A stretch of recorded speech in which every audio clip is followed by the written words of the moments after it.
ما داسې اورېدلی دي چې مولانا بجلیګر رحمت الله تعالی علیه دا په قوم باندې افریدی و.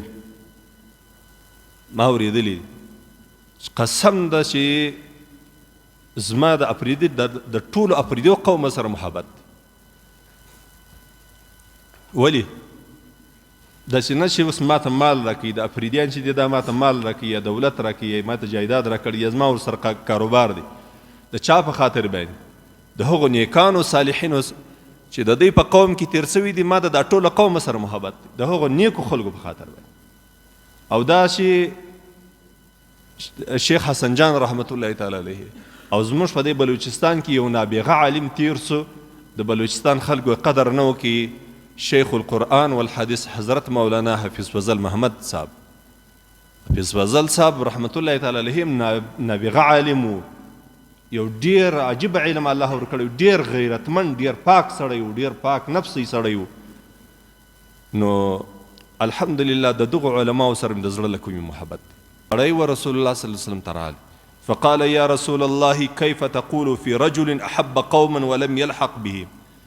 ورته ویل ای د الله رسوله د هغه سړي په باره کې ته څه وایې چې یو سړی د یو قوم سره محبت کوي خو دی په دنیا کې د هغو سره نه وي ملګری.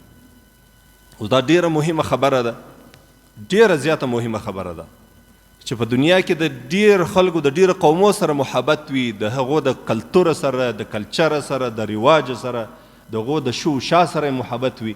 په دنیا کې دی په یو ملک کې، هغه په بل ملک کې، هغه په مشرق کې وسیږي، دی په مغرب کې وسیږي. نو دغه صحابي راغلی د رسول الله صلی الله علیه وسلم څخه دا پوښتنه وکړه چې که چیرې په دنیا کې سړی د یو چا سره محبت کوي خو لیکن دی و هغه ډیر سره لري دی، د ده د رواج سره محبت دی، د ده زندگی خوند ورکوي، لیکن دی و هغه سره لري دی. فقال رسول الله صلی الله علیه وسلم المرء مع من احب. رسول الله صلی الله علیه وسلم ورته وویل وایي په د مؤمن مسلمان چې په دنیا کې د کم قوم و قبیلې سره محبت وي، د کومو خلکو سره محبت وي، الله جل جلاله به دا مهرباني ورباندې وکړي. د محشر په ورځ باندې به الله تبارک وتعالی دی د هغو خلکو سره ملګری. سبحان الله، څونه مهمه خبره ده چې په دنیا کې د محبت دی ورسره، په آخرت کې به د الله جل جلاله د دوی سره ملګری کړي. زه به یو ډېره عجیبه درته وکړم. زما یو استاد دی، ما ډېر کم وخت سبقان ورباندې وویل، بیا شهید سو، شیخ مولانا نصیب الله خان صاحب د دارالعلوم حقانی شیخ الحدیث و، زما استاد ډیر نادر عالم و. داسې عالم و د انسان به چې سبق به دې ورباندې ویلی سړي چې ویل دا د علم خزانه الله تبارک وتعالی د ده پر مزغور خلاصه کړې ده، داسې به غږېدی، داسې علم ورسره و. بیا د وخت ظالمانو هغه شهید کړي، الله تبارک وتعالی دې د ده شهادت قبول کړي. قاتلین دي الله تبارک وتعالی و جهنم دي الله د دوی ځای کړي. نو زه چې هر وخت اسمازې د ده تذکره واورم، ما ته ډېره یو رقم مینه محبت په دا زړه کې راولاړ شي چې هم یو ور دې لیدلی وای. او بل به دا عجبه درته وکړم، ما داسې اورېدلی دي چې مولانا بجلیګر رحمت الله تعالی علیه دا په قوم باندې افریدی و. ما اورېدلی قسم ده چې زما د افریدي د ټولو افریدیو قوم سره محبت دی. ولې داسې نه چې اوس ماته مال راکوي، د افریدیان چې دي دا ماته مال راکوي یا دولت راکوي یا ماته جایداد راکړي یا زما ورسره کاروبار دی. د چا په خاطر باندې؟ د هغو نیکانو صالحینو چې د دوی په قوم کې تیر سوي دي، ما د دا ټوله قوم سره محبت دی، د هغو نیکو خلکو په خاطر باندې. او دا چې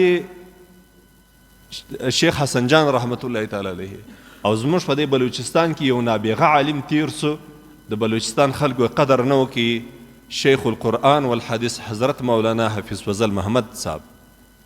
حفیظ فضل صاحب رحمت الله تعالی علیه نابغه عالم و، یو ډیر عجیب علم الله ورکړی، ډیر غیرتمند، ډیر پاک سړی و، ډیر پاک نفسی سړی و.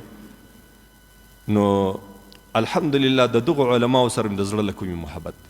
او بیا د الله تبارک وتعالی د اولیاو سره حقیقي ولیان څوک دي؟ ابو بکر حقیقي ولی و، عمر حقیقي ولی و، عثمان حقیقي ولی و، علي ابن ابي طالب حقیقي ولی و، سیدنا حسن، سیدنا حسین رضی الله عنهما د حقیقي اولیاو د دوی سره محبت دی. او امام ابو حنیفه رحمت الله تعالی علیه، امام شافعي رحمت الله تعالی علیه، امام احمد بن حنبل رحمت الله تعالی علیه. نو تاسو په زړه کې د دوه خلکو سره محبت کوئ.